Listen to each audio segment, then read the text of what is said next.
Hey everybody, I wanted to do kind of a special video today. I don't have any mail to open, no TTM successes to share, but just a little story appropriate today, day after the passing of Bill Buckner.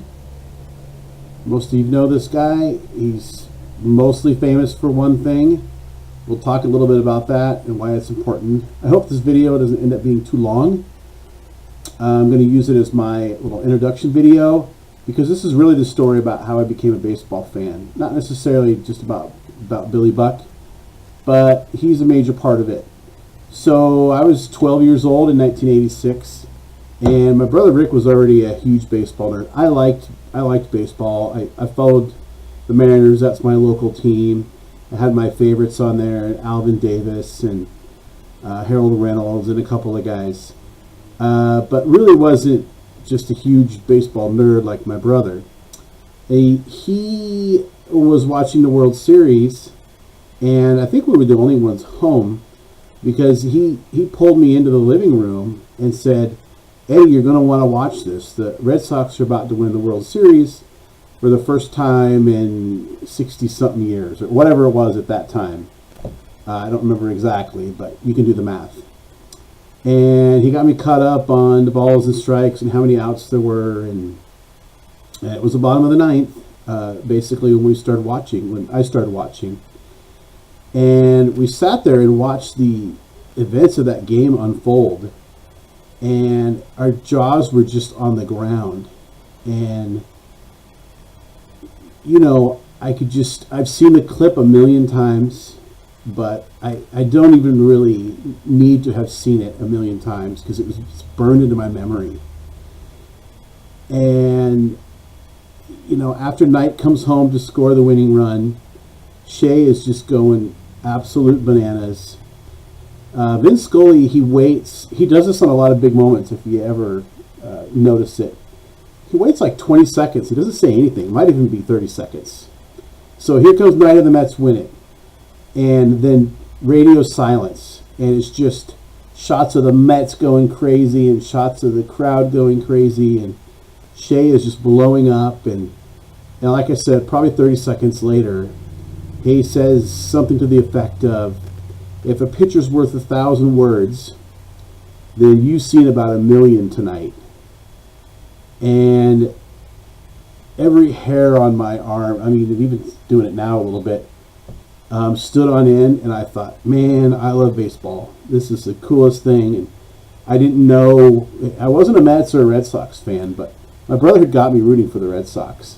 And anyway, just seeing the amount of excitement and, just what can happen in a game, really just turned me into a super fan overnight. And from that moment on, with each passing year, I just became a bigger baseball fan and started collecting baseball cards at that time, basically between the off season of 86 and 87, along with everybody else in America, the junk wax era, right?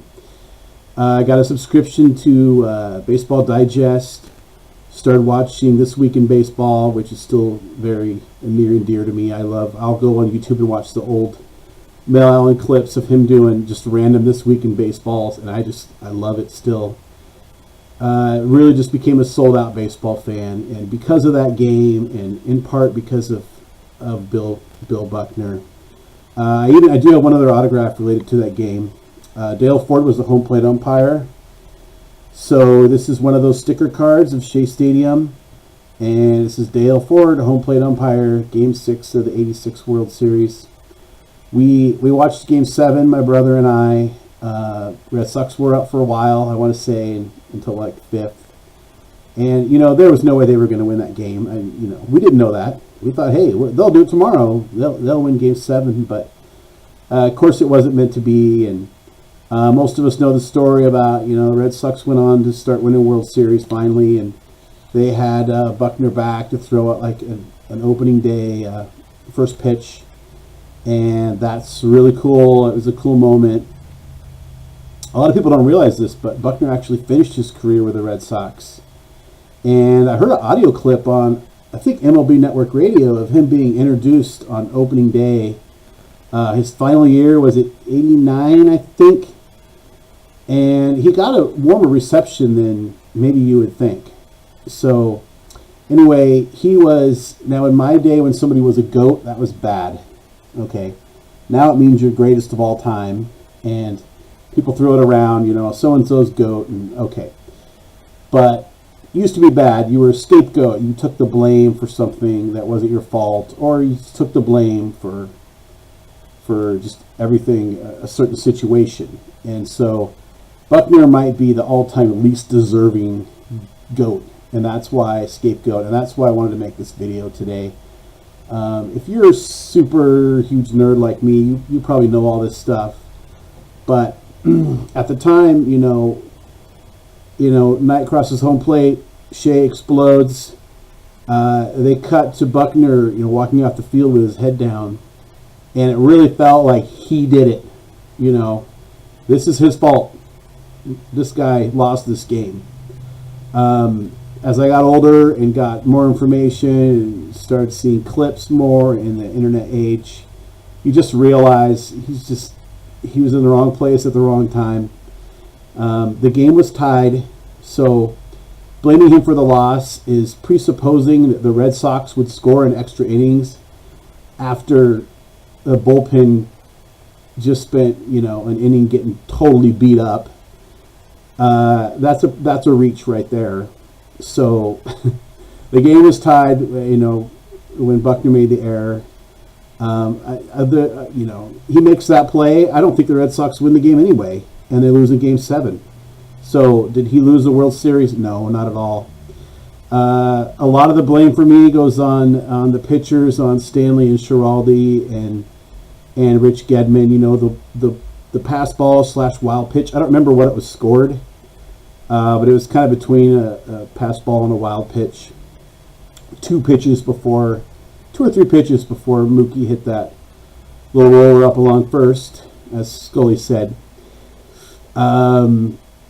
Furthermore, what was one other thought I had? And this has come up before, but Mookie's running full speed toward first base when that ball goes through the wickets, gets by Buckner. Buckner would have had to field the ball, get his bad knees going, and get to the bag. And I want to say Mookie was halfway down the line already. So no way he would have even got to the bag. Honestly, if Buckner fields that ball, it's probably a hit for Mookie. And that's how the Mets win that game. But he didn't. And he paid a price for it. He was really ostracized. And still that's what they think of when they think of Bill Buckner. That's what I think of, because that was an integral moment in me becoming a baseball fan. It really was. But I know he won a batting title. I know he had 2,700 career hits. That's awesome. And I know he was just a cool guy. So I hope this video is not too long. I just wanted to take a minute to talk about Bill Buckner and Game 6 of the 86. That's how I became a fan, and I have been to this day. So anyway, thanks for spending some time with me and hearing my story. So over and out.